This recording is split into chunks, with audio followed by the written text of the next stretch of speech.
Welcome to the Open Talent Report, the award-winning podcast where we dive deep into the emerging trends in global employment, the future of work, the talent crisis, the demographic deficit, and the new world of work with our expert host, Connor Heaney. Connor is the managing director at CXE EMEA, a company that takes the hassle out of finding, compliantly engaging and paying contractors anywhere in the world.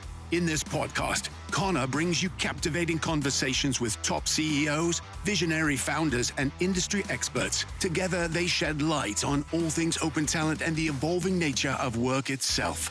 So grab your headphones and join us on this exhilarating journey.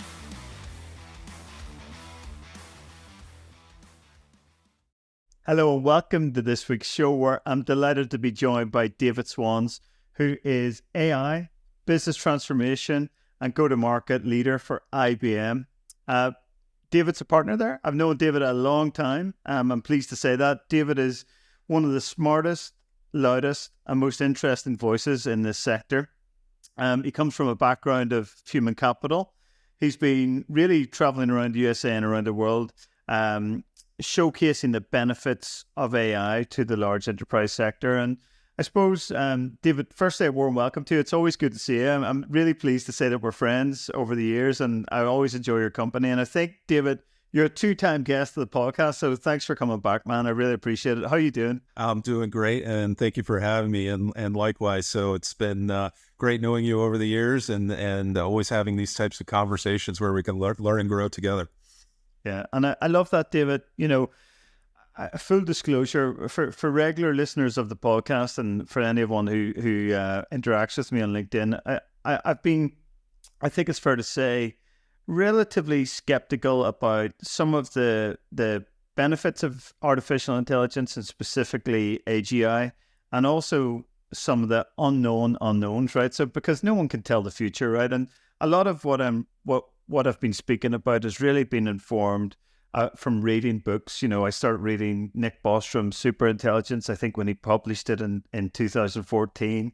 I've read a lot of Mo Goddard's books and Suleiman Munir, and also I've been looking at the potential economic inequalities that AI can bring. But there's also some upsides to that as well that shouldn't go unspoken about, David. So from my perspective, I'd love to be educated and informed about what you're seeing, because unlike me, I'm looking at this almost from an academic perspective and also from a fearful perspective. I'm not afraid to say on the show that I'm afraid of this because I don't fully understand it, and I'm not sure a lot of people do fully understand AI. But like, even just speaking about AI, I mean, what the hell does it mean, right? So there's all these there's all these unknowns and a lot of theories that have been concerning me. And of course, I watched Terminator back as a kid, as I've referenced loads of times. And I think, I think people with a more anxious mindset like me might just go straight to that, which is probably not good either. But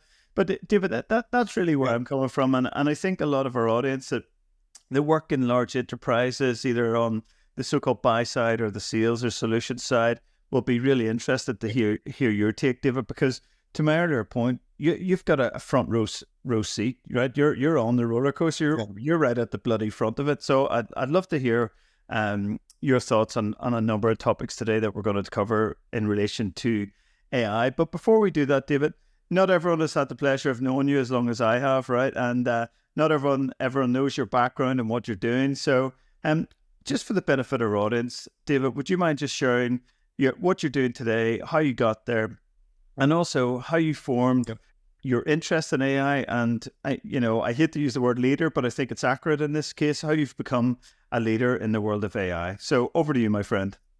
Yeah, sounds good. No, I appreciate that. And thanks for the lead in. So I run our HR BPO practice leader. So that includes core HR tasks like payroll, within an organization. It can include something like contact center. So if you're contacting, missing my paycheck this week, or where do I get a mortgage letter, things like that, all run through core HR, and then talent acquisition as well. So RPO, and learning, outsourcing as well. all falls into the HR BPO practice area. So I'm the leader of that business here at IBM, and then we have a strategy overall called AI First BPO, which is essentially allowing AI to deploy digital workers and not leveraging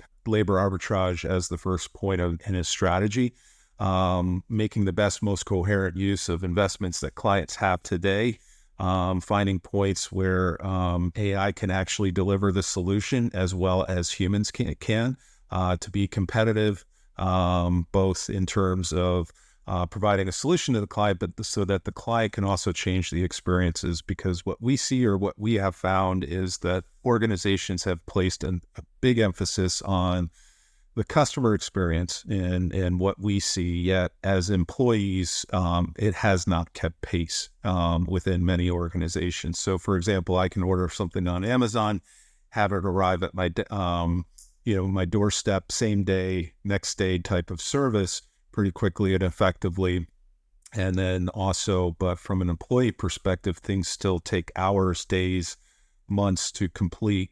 And how do you leverage technology to actually accelerate that experience the way we see it as consumers, so that you can raise the level of engagement, allow employees to be more productive within the work that they do. So that's what we're trying to solve for. I got into this world, obviously, having worked in the TA and talent development space and payroll space throughout my career.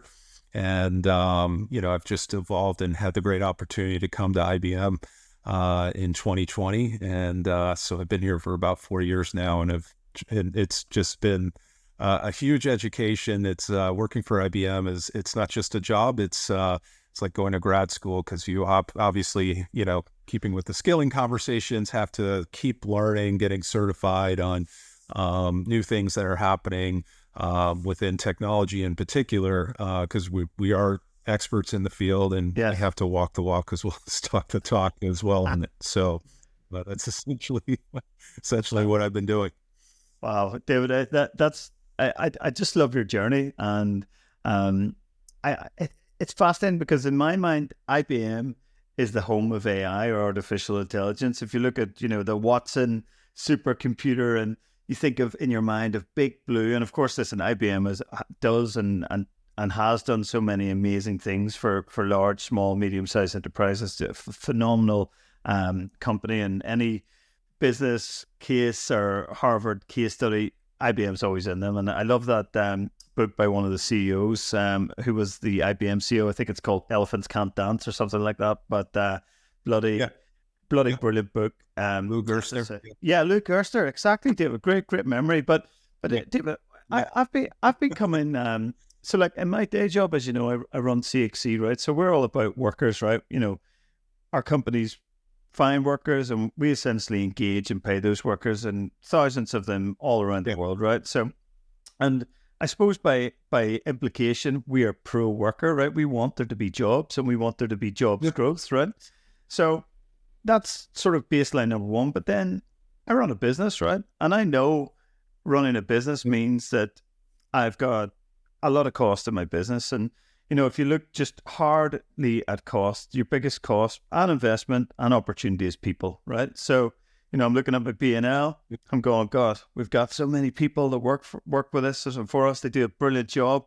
But I've got, my biggest competitor over here that have just reduced their headcount by 10%, 20%, 30%, and they've deployed AI, right? So I'm trying to almost square these competing things, right? Because I know as a business leader, and we know as a global business, we're investing in AI, and potentially the consequences of that are job losses. Now, we hope that they can, of course, be minimized, right? But also there's the profit motive there, right? And if your competitors are doing it and you don't do it, and they do it really well and you don't, right, you're potentially going to get crushed, right? Yeah. But then at the macro level, and as a responsible human, or I hope I am, I'm thinking, God, if this trend continues in a large company like CXC, right, or others, what does that mean for all the people that are potentially displaced? So So I suppose my first question, David, in that context, and of course not everyone accepts that context, right? And that's a hypothesis.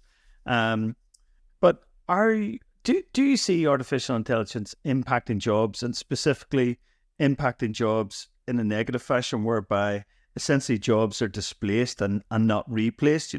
The way it used to go, David, as you'll know from your outsourcing background, is, you might reduce your cost in America or United States, but those jobs will float down to Mexico or head over to India, the Philippines. And Right. you mentioned that labor arbitrage play. Yeah. That's typically how it went. But now we're not even talking about a labor arbitrage play. We're talking about a digital arbitrage play, if that's the right phrase. So anyway, the floor is yours, David, but I just wanted to set the context. Yeah. No, and there's a lot to unpack there, because I think there's many elements to think about when it comes to AI, right? There's the competitive factor, right? If you're not leveraging AI in your business, you're introducing competitive threat to your business, and then you're not protecting what you're actually trying to protect, is how do I keep workers employed, et cetera, by not introducing that into your ecosystem.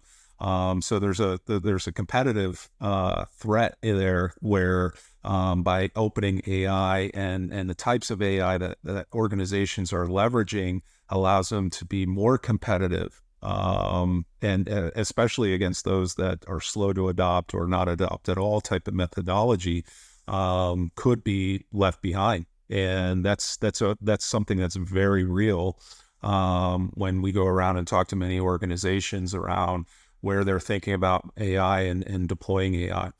I think there's other things to think about as well when it comes to just business, and this might sound cold, but the first goal of a business is to return shareholder profit, right? And if you're not doing that to your extent, then you're not running your business effectively, and that's something that you need to think about. And then I think the other pillar too is around work and jobs and that kind of thing. So some of the big opportunities that we see obviously are in the back office, more administrative types of roles, but I'd say that threat potentially was always there. We're just using the word AI right now. So whether it was solved through some of the technology platforms that you're using today, or through RPA, robotic process automation, that threat always existed in terms of digital arbitrage, if you will. I like that word that you use. But essentially what organizations are trying to get ahead of in terms of labor arbitrage is, constantly finding a low-cost center. Like you mentioned, Philippines, now everything's India. What's next after India? Because, inflation is actually kicking in there, and, eventually that won't be sustainable for many organizations. So then you have to think about moving your captives to somewhere else where labor is low, you need to train up, et cetera.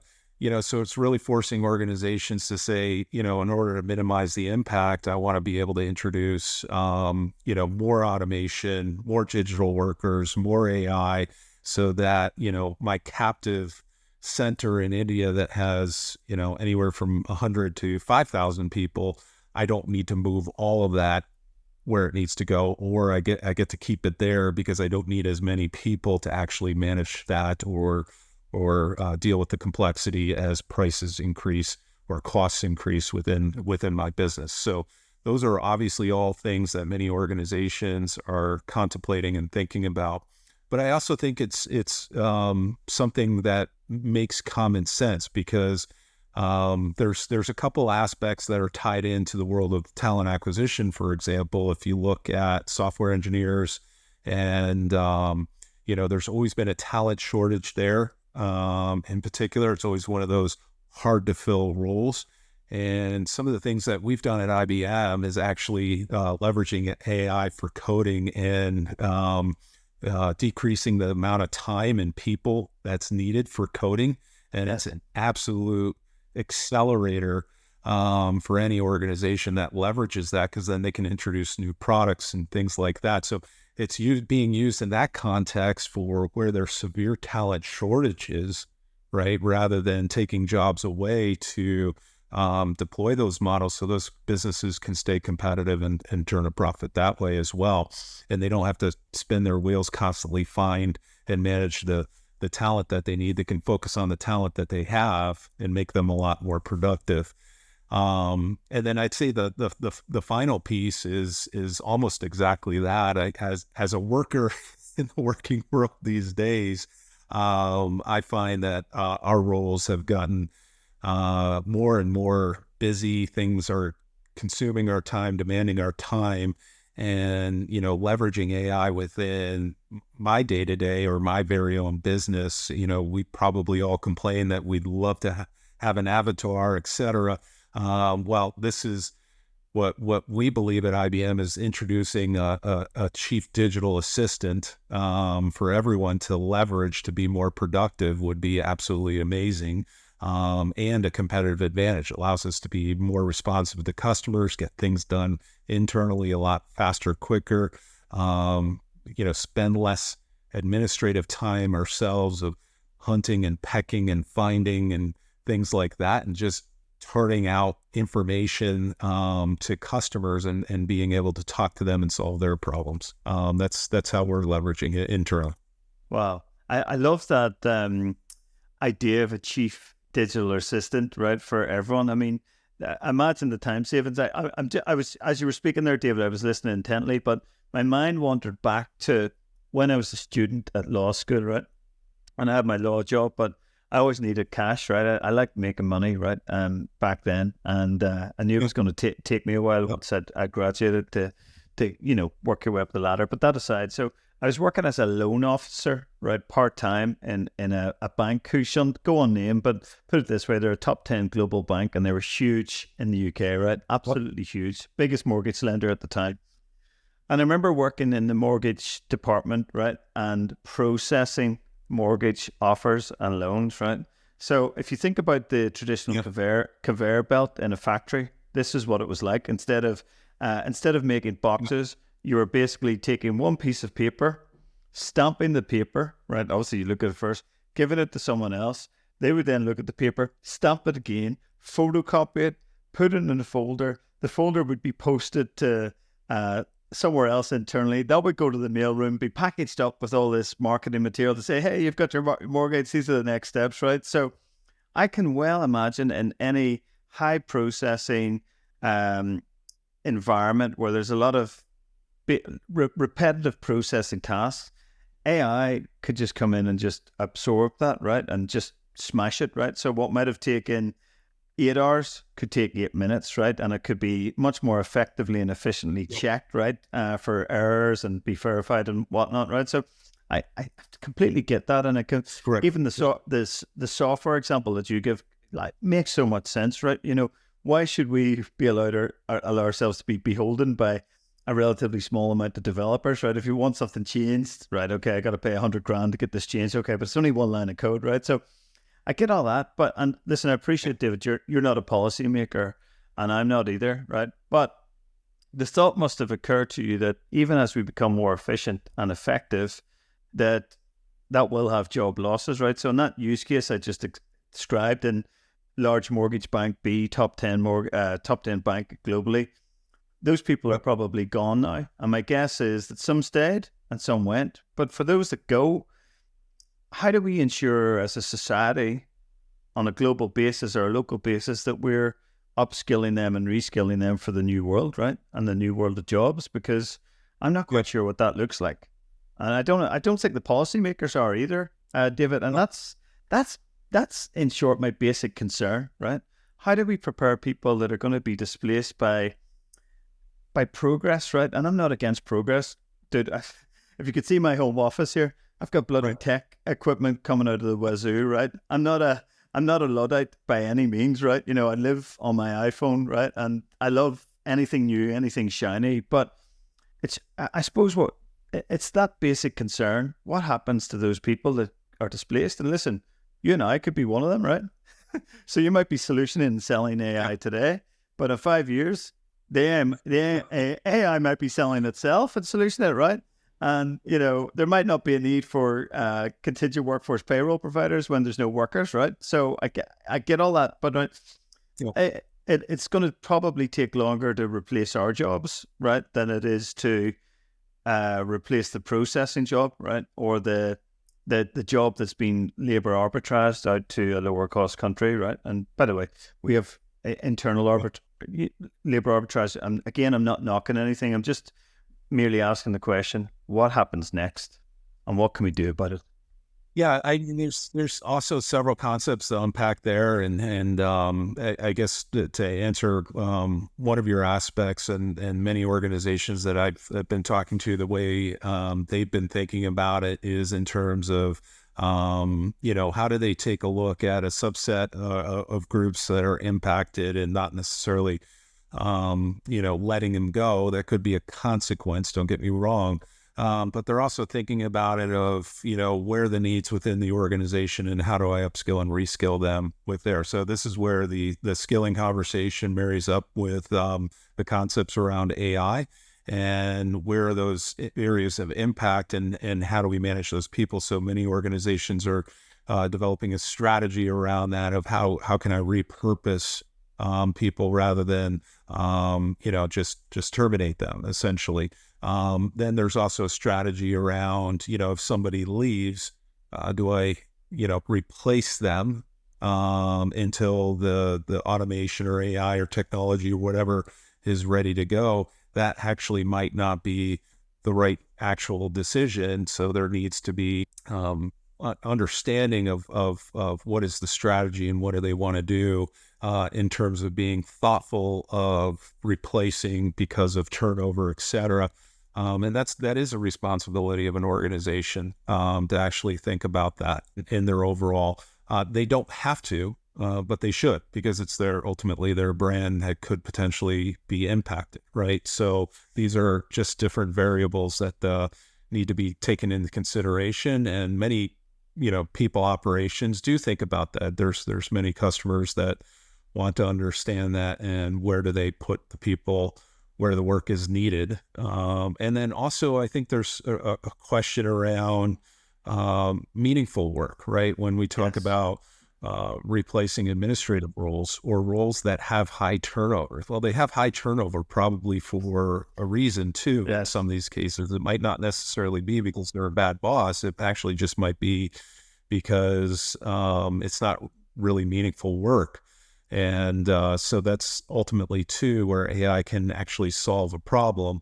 I think from a society perspective, what I do see many organizations doing, including IBM, Google, Microsoft, is they're putting a lot of free programs out there around education and skilling in the area of AI. And it's really, incumbent upon ourselves to educate ourselves, because this is really a skill set. And having a knowledge base around this. So you don't have to, be an expert and heavily laden in tech, but if you actually understand basic concepts and how you would leverage it and use it in your everyday work or field, that's a competitive advantage for you to be able to find more meaningful work overall. So those are some concepts to actually think through.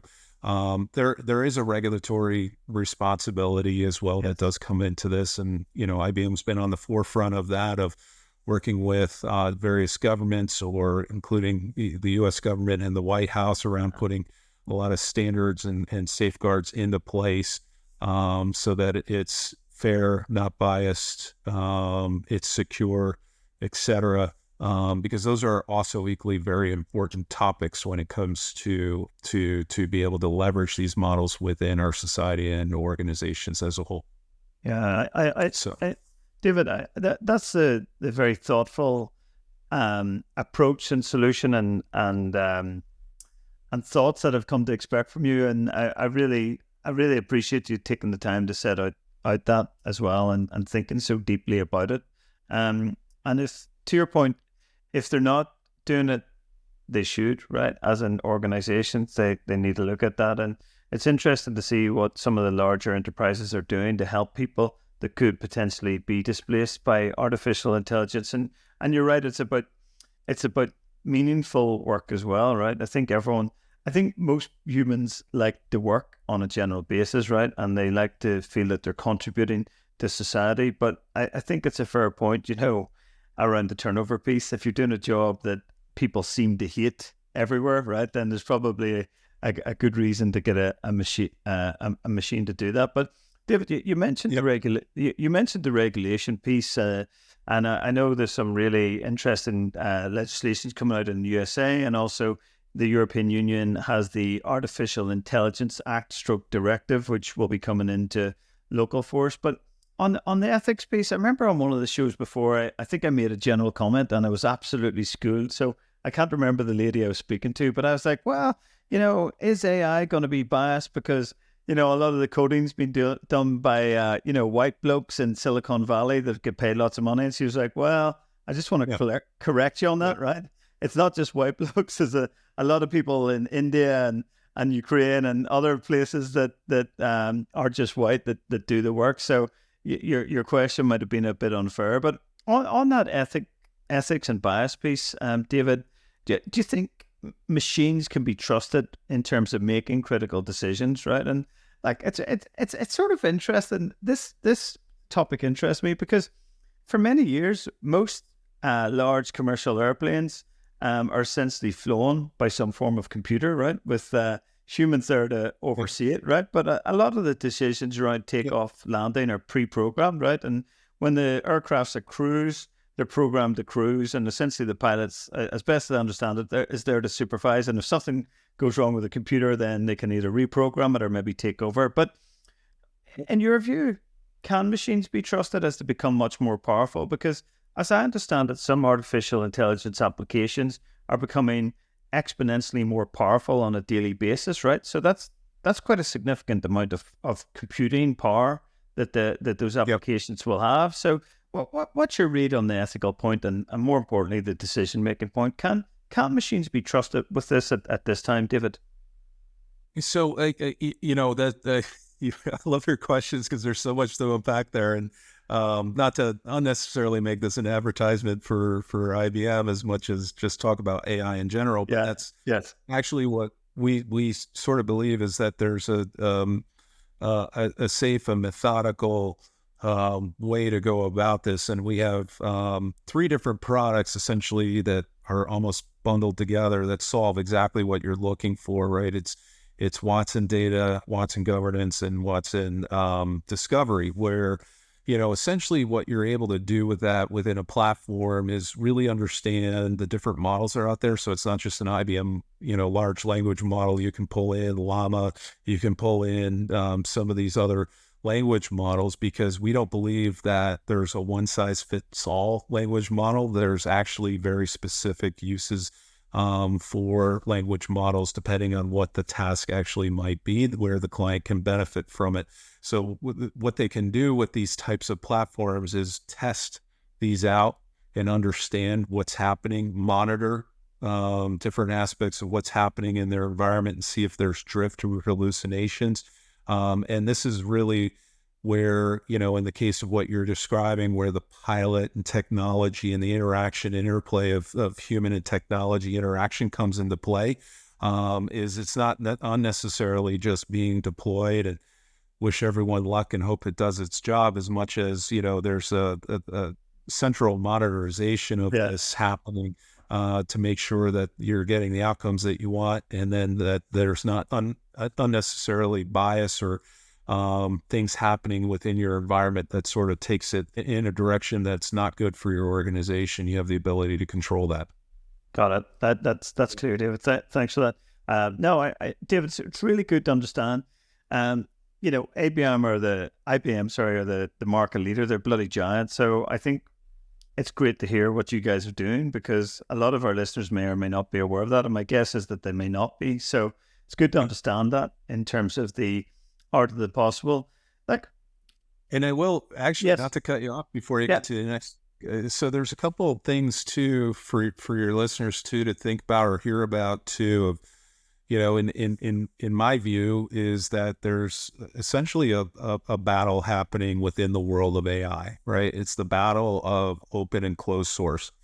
In my view, this is the battle that's always happened over time of an open architecture versus a closed architecture. IBM's big believer in open architecture and transparency. So, but that battle is playing out, right? But we've seen it with operating systems before. We've seen it with mainframes, et cetera. And open source always tends to win, but you still have to play the battles out and see what happens. So, those are really important concepts that are happening within AI overall. There's also a lot of aspects where AI actually could potentially be more expensive for organizations as well. They actually need to think about what's it take to actually deploy these types of models. Do they have the right infrastructure in place today to actually adopt these types of models and then run them and maintain them? Those are also different aspects to think about. So while the technology itself may be relatively inexpensive, it's the deployment of them and the operating them part of it that could potentially be expensive. But some of that actually is due to what I mentioned, the client's internal infrastructure. I've seen where I had a client, for example, that had a number of on-prem models, for example, and that's very expensive to maintain with multiple different systems as opposed to just one, right? So these are just different aspects that organizations need to think about in terms of, are they actually set up to adopt AI, and do they need to fix something first before they get there on the roadmap to AI? And do they need to go through more of a transformation before they even go on that step, or combining with that step to be able to accelerate their business forward? Yeah, I think that's an absolutely great point, David. And maybe if we could just spend a bit of time on that, because I think when the first ChatGPT app came out, it seems like everything's went so fast, but I think it was 2022, late 2022 or 2023, whatever it was, the paces went off the charts. And I think pretty much every CEO, CFO, and COO were like, right, let's go get some AI, right? We're going to do this transformation. But it strikes me that in order for the, let's say, big enterprise A, right, with operations all around the globe, disparate sources of information, structured data, unstructured data, multiple systems, don't always talk to each other, not always integrated, federated, fragmented approach. Yeah, that's going to be difficult for an AI to start to learn things. Is that correct, David? And you might be better to maybe look at the wider transformation, the business readiness, the case for change before you actually release AI into the wild. Is that fair to say? Is that a sort of reasonable step? No, there's nuance in that statement. So I would say the data part is exactly what the Gen AI is solving for in the context of, if you look at the old way of how we used to do things, is you had to come in and spend an inordinate amount of time of building the model, training the model, and prompting the model. But with large language models, you essentially can have it come in and then just start to learn right away without a lot of upfront training, right? So that's the excitement behind, what I would deem as AI before versus Gen AI now. There's a lot to unpack in that statement, but I'm just trying to oversimplify it, right? Of what the promise is there. I think it's not necessarily dealing with the data overall that's the issue. It's the amount of integrations, right? That's the part that could potentially be the aspect that makes it expensive or inexpensive for an organization to be able to contemplate. Interesting. So, David, just let's look at a BPO or a contact center environment, right? So just, forget about the technology. Most of them have a dialer, Genesis dialer, a VIA telephony system, or Cisco Unified. There's a whole multitude of them, right? But so let's say, and then they've got a query management system, a CRM system, a ticketing system. Can the AI technologies or applications that you have, David, essentially watch what they're doing or observe what they're doing, right? They can look for process inefficiencies, gaps, repeatable questions that the ticketing might be coming through the ticketing side of things that a human might necessarily have to answer, or a chatbot, and start to build a picture of what's going on within that contact center and essentially produce a better way to do it. Is it sort of as simple as that in some cases, that it could sort of just observe once it's deployed? So I would look at it in three different ways, Okay. right? So in different categories, and this has to be part of a roadmap or strategy for an organization. So the three categories are one is transactions, the second is augmenting, and then the third is workflows, right? So the first one, transactions, is what can you achieve through just simple transactions, meaning I need an employment letter, right? That's something where you shouldn't have to pick up the phone, call somebody, have them generate a letter, and then send it to you. You can literally have technology just generate an employment letter for you and then send that back to you either through the, chat or email or whatever the channel is that you're receiving that, right? So those are simple transactions. Or I need a copy of my pay stub, right? It's a chat interface where you're asking it to do something and then it retrieves it or generates something to send back to you. And that can happen in a matter of seconds. And we don't really need people to do that kind of work, right? The second is augmented, and we see that all the time a little bit in what we do with email. So if you're on Outlook, for example, or Gmail, it finishes your sentences for you a little bit faster. All right, that's a little bit of an example of augmenting, so there's a little bit more complexity there. There might be a little bit more human interaction. There might be some things that we see in talent acquisition, for example, where you actually get a position profile and it turns it into more of a job requisition or an advertisement, for example. That might be more an example of augmenting. And then the third one is workflows, right? Where it takes it from point A to, not necessarily all the way through, but a little bit more with less human interaction, right? Somebody applies for a job, maybe it can start to do some different tasks in multiple different systems, but there's still, in that workflow, human interaction that needs to happen between multiple parties, right? A hiring manager, candidate, or the recruiter that, moves or pushes things along. So in workflows, typically what we're seeing is a lot more speed and productivity in terms of, especially around time and interaction. So in the MSP world, for example, Yes, there's not necessarily a need to have somebody chase people for time. no, Enter your time into a little mess, right? You can automatically nudge notifications to folks to get them to actually do that and do it through multiple channels and not necessarily one. So you can get the people's attention to approve or submit, whatever the case might be. But in the MSP world, we typically have coordinators that do that kind of work. yes. And is that really necessary? Maybe. You may still need people to monitor all of this, but you might not need as many in a program to staff a program the way you actually need to for that specific type of task, for example. So it is very specific to a type of task and what the opportunity might be and how complex that task might be. Yeah, I like that.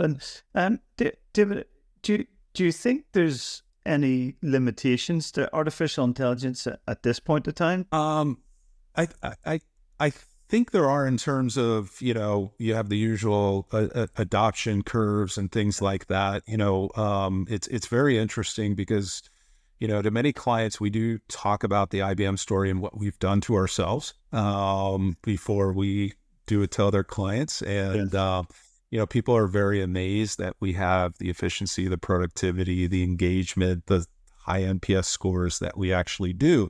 But some of them are actually prepared to introduce that into their environment. They're willing to introduce more of it, but not to the extent that we do at IBM. And I get that. I mean, part of it is an adoption curve aspect. Some of it might be a particular strategy or environment that an organization is in and what their mandate is. Some might not actually have a choice because they have huge cost takeout initiatives in the billions, and they're looking for anywhere to actually do that. So they will force sometimes the model on that. But essentially, it is a change adoption aspect to it, and once they reach a particular plateau, they're at some point going to be looking for more, whether it's a year, 2 years, 3 years, 5 years from now. at some point they're going to say, well, what's the next bar to be able to achieve the next level of adoption?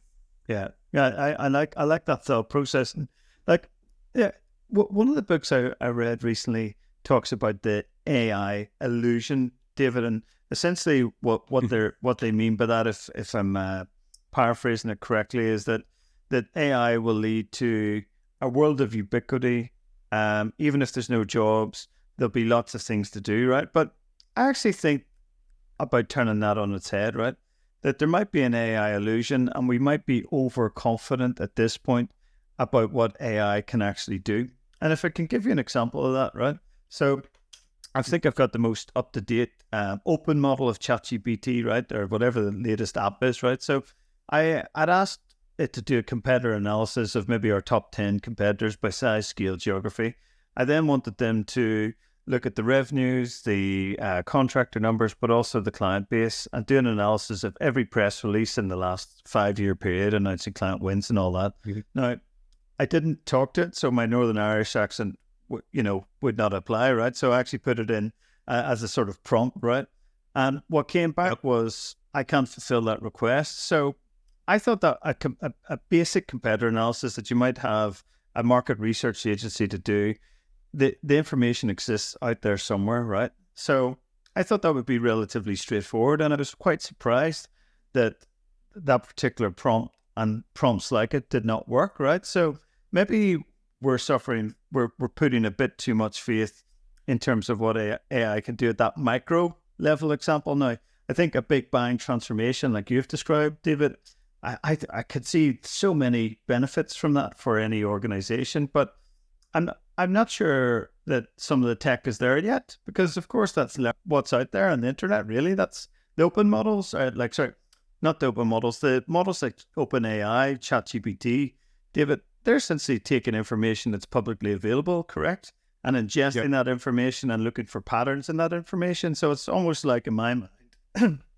like a super duper Google. Is that too simplistic, David? And also to go back to my original point, which is the following.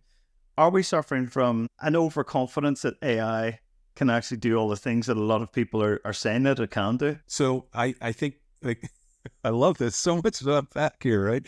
So if you think about, what you're using, what I call is ChatGPT, right, is a consumer-based experience. But when you think about it from an enterprise perspective, what most CIOs are actually thinking about is, which models or AI am I leveraging and who are my partners? And it could be multiple, or it could be one. But they want to be very thoughtful and strategic about it. And then just the same way they were about their cloud environments. So I believe, don't quote me on this, but it's definitely over 5, maybe 7. Most organizations have 7 cloud environments, right? Right. And one of the things we thought of as IBM, and the reason we've been growing so much and acquired Red Hat, is because we believe it's an open architecture, and these cloud environments have to be talking to each other. Very similar concept having to do with AI. You may have multiple AI models that you want to work with to do very specific tasks, but they all need to leverage one another in some aspect to be able to serve the enterprise in some aspect. So I would probably argue what you're going through is the limitation of using one particular model that may or may not be good at what you're actually trying to get it to do, versus leveraging multiple models to get the actual outcome that you need overall. So because internally we actually do have something that describes what we needed to do. Very similar. I need to find out about a customer. I've actually been shocked at some of the results that's coming back, that I actually have to start questioning as a consumer of them. Yes. Where did it get this information? I'll be giving you a call after this, David, to say, hey, David, I want this bloody competitor in the office. But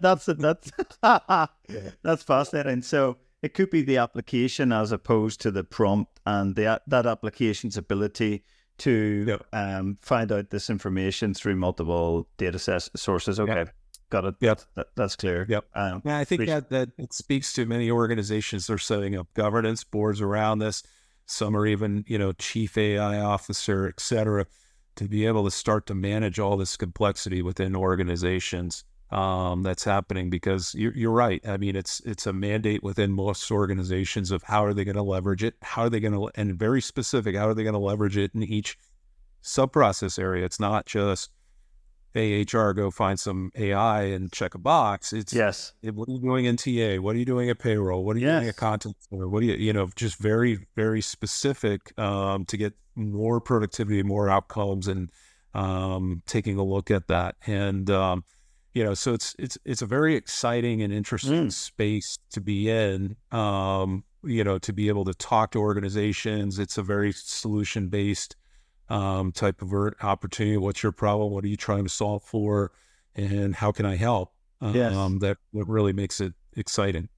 Yeah, I think someone once described what you've just outlined there in sales as a high-class problem, David, because I can imagine that, companies like IBM are the first port of call for most CIOs. They're going, right, okay, we want to do this AI stuff, but we need a vision, we need a strategy, we need the execution, and we need the technology layer to underpin that. So it must be a bloody great time for you, David, and your teams across the globe. But David, you'd mentioned AI and AI regulation, and IBM's at the forefront of that, which is to be welcomed in my view. Although I'm a capitalist, I do like legislation if it does offer protections, particularly to workers at, I suppose, the bottom of the rung, if you like, that don't have the protections of that other higher paid people might have. But equally, I like the idea of some regulations around artificial intelligence. So do you see regulation increasing, David, as the adoption curve, as more companies adopt artificial intelligence? I do, from the standpoint of what you and I have probably usually seen, right? Usually European or EU, for example, leads in many of the standards, that it ends up becoming adopted within most organizations, even if, by way of example, if the EU comes out with a law, but I'm an American-based organization, I'm going to comply enterprise-wide with the EU standards, so I don't have to have different exceptions to the rules within some of the organizations. And we saw that a lot when GDPR came out, et cetera. So I do see whatever the EU is doing is really maybe even going through many organizations as the standard, potentially in the same way. So, that's one aspect of, not to say I'm a prognosticator in regulatory environments, because as you know, most governments are actually slow to react to this and get the right legislation in place. But essentially, that's probably what I would expect to see. And then you might see, localized, like you saw in the U.S., the California equivalent of what GDPR was, right? That ended up becoming more of the U.S. standard for what most organizations, because they typically operate within California. So those are just different aspects of how I see it playing out in terms of rules and regs that will then go global in some capacity. Yeah, I appreciate it. And David, I want to look to the future in a few minutes, but I've read a couple of Ray Kurzweil. I never pronounce his name right, but he wrote he's always interested in technology and technology's exponential growth, and also exponential growth of organizations. And he has suggested a number of times over the last 2 years that AI will reach a point of singularity or consciousness by 2029. And the second prediction I think that he's made, if I'm quoting him correctly or paraphrasing him correctly, is that AI will become, in large, much more powerful in terms of its processing power than most of humanity combined, which sounds pretty mad, right? So listen, I don't know what his prediction accuracy has been, right, in all his other books, right, and all his public statements, but it's certainly two things that have grabbed my immediate attention. So my question is, do you think AI is likely to possess consciousness as we know it, the sort of human type consciousness, David, or is that sort of dystopian type of weird fantasy or nightmare? Yeah, no, I've seen and heard different things, and I'm looking at something here. If you give me a second too, because I wouldn't necessarily call it consciousness, but something of a similar nature with regard to IBM's product roadmap. Can't seem to quickly find it here, but I think we already have a little bit of being able to measure sentiment within AI as well, right? Yes. To know, it's just in the case of contact center, somebody's making a query, for example, to know, all right, this person's stressed. Let's get a live agent. Things like that. There are cases where, and we've all seen it, you can order, your food through AI, for example, through the drive-through and things like that. But there's this ability to AI to understand this needs some type of human interaction because I'm sensing based on the words that are actually being used or the inflections in somebody's voice that, this means something else and there's a next logical action as a result of that. So, Yes. So to me, there's a natural ability. I'm not the expert in what they're developing, 10, 20, 30 years from now, as much as it does make sense to me that they have the ability to program and understand sentiment from humans and be able to react and respond to that.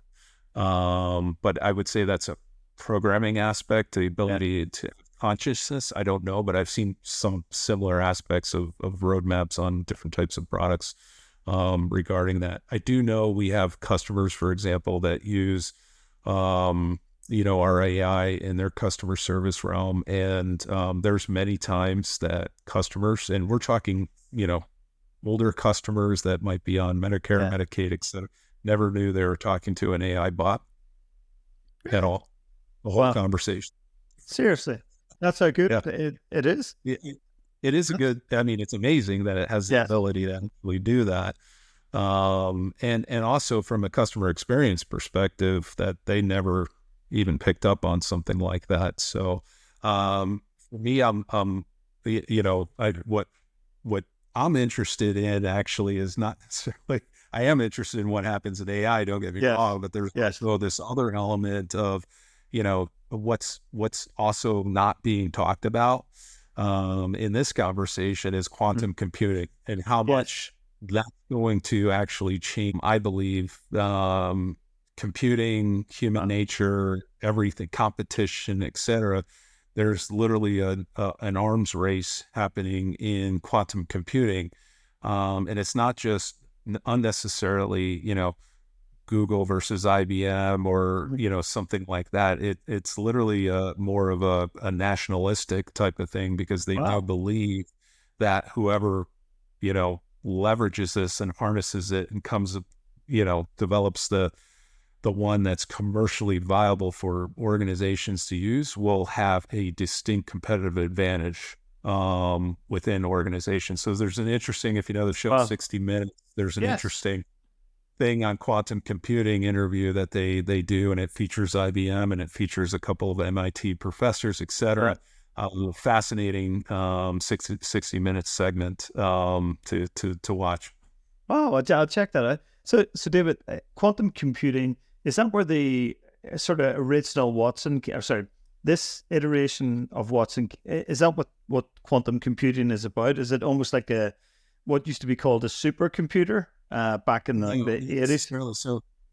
So quantum computing takes the concept of regular computing and sort of turns it upside down on its head. So if you think about computers, everything is either a one or a zero. And so there's actually to solve some of the most complex mathematical equations that are out there on Earth, it would literally take every computer, put a computer on the entire surface on the Earth. It would take that much computing power to actually try and work on and solve these problems.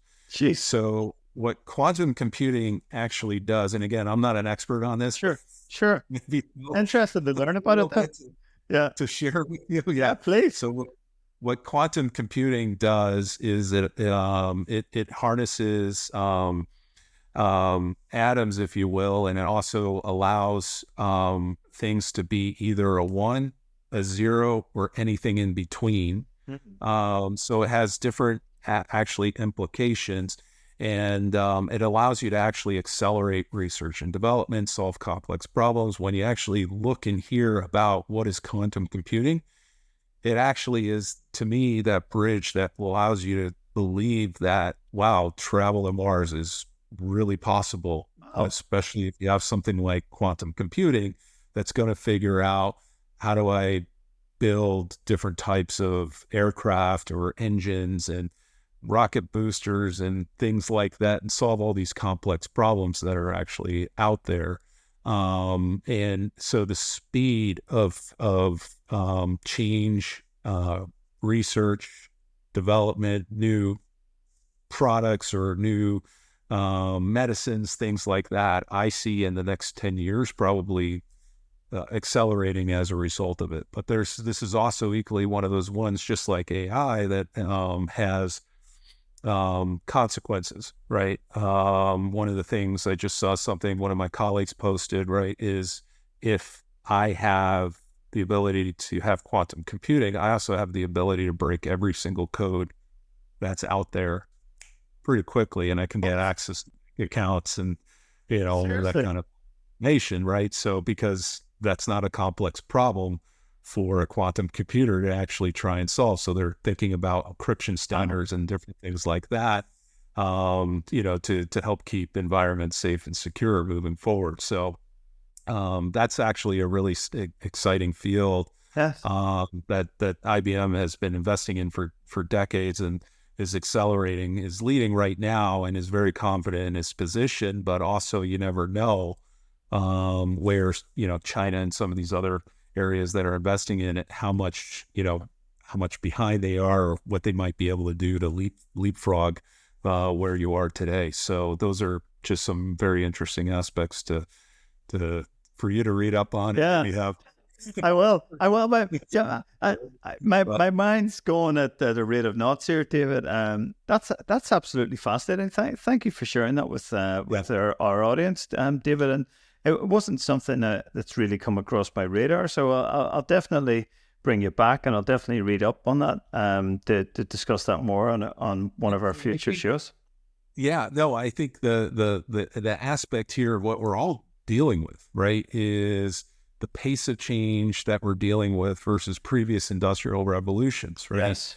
The agricultural revolution, right, probably took a number of decades or centuries to see itself through fruition, right? You go from people using, oxen and plows to now using tractors and things like that. We're all productive, and, hopefully the world is, more people are fed and population is allowed to explode as a result of all those kind of things, right? So, and each industrial revolution has been able to introduce a big amount of change within society. There's been disruption, and I think we're seeing a little bit of that, right? With political disruption, it's a little bit unpleasant, no matter what country you're in, where you have these, these forces that are it's very tense right now of, taking a look at that. But there's, people are becoming super rich and super poor. You've seen that through every industrial revolution. Yeah. So, what I think we need to do is also, they always say those who don't know their history are deemed to repeat it. Yeah. Just understand what his history has taught us, and that what we can actually learn, because, we're in the fourth industrial revolution. Yes. 3 others to learn from. And essentially, what can we do, government, society, corporations, to actually be good stewards, be ethical, be contributors, etc. Because the pace of change now, though, is just very, very fast. And it does make us uncomfortable, but I do see an opportunity where, we're putting our old tools away, but it's incumbent upon us, from a self-survival perspective, to learn new tools, new ways of working, to be able to contribute into this new world of work that's going to happen with new technology, new systems, new inventions, etc. I think that's a lovely way to look at it, David. And I think there's some really practical advice there as well. Is if you can, or as soon as you can, start to bone up and learn how to use these technologies and understand these new AI technologies. Because I seen a quote somewhere. It's a rather harsh quote, but I think that it was about jobs and jobs displacement around AI, and I think it was basically like, it's not the normal or ordinary worker that needs to worry about this. It's the CEO that doesn't understand AI. She or he or they are likely to get chopped if they don't embrace this and begin to understand it, and maybe they're going to be the first potential casualties of that. So Yeah. I think that's great advice, whether you're at the top of the tree in an organization or you're just beginning your career and you're working your way up the ladder. I think it's great. And David, as we bring our conversation to a close, it strikes me, and as I've got to know you over the years, which is a great privilege, by the way, you're a very positive guy, I think, like myself. But are you hopeful for the future as it pertains to AI and jobs? And are you confident about the future as it pertains to AI and the world of work? Yeah, no, I'm very confident. I think overall, I think I always think about my daughter. I have 3 daughters, right? And what's it going to be like for them entering the workforce? And I know they're going to see something completely different than when I entered the workforce, right? And so as a parent, I try to coach, guide them in terms of particular career choices that they might be able to make that is relevant to what I probably see as a future of work. One of my daughters is really into engineering and chemistry, so I have no worries about her, right? So I think she's going to be okay, right? Yeah. And, she's got to be golden. Well, but I think we all need to ask ourselves of that. I think, not to take this off into another thing we haven't talked about yet, but it's not just government or corporations and what are they doing, but I'd also say what curriculums are we setting up within our school system to actually help make people successful in business or in life, et cetera, that allow them to understand what are these tools and what are the applications of them. And how we can leverage them as humans. So I think that needs to be taken care of. But I am optimistic about the future. I would coach or advise everyone is not necessarily wait for that regulation or wait for that. It's incumbent upon us, just like we might read a book or try to understand something or talk to people and learn from, is to teach ourselves about this, right? So that we understand what the impact is to us or how we might be able to contribute to help with the problem rather than, be a bystander or stand in the way. So from that perspective, I'm optimistic. I can't say what the future is going to be like I mentioned, because of the quantum computing and things like that. I'm starting to understand that, all these things that we might have thought were very sci-fi might be more reality.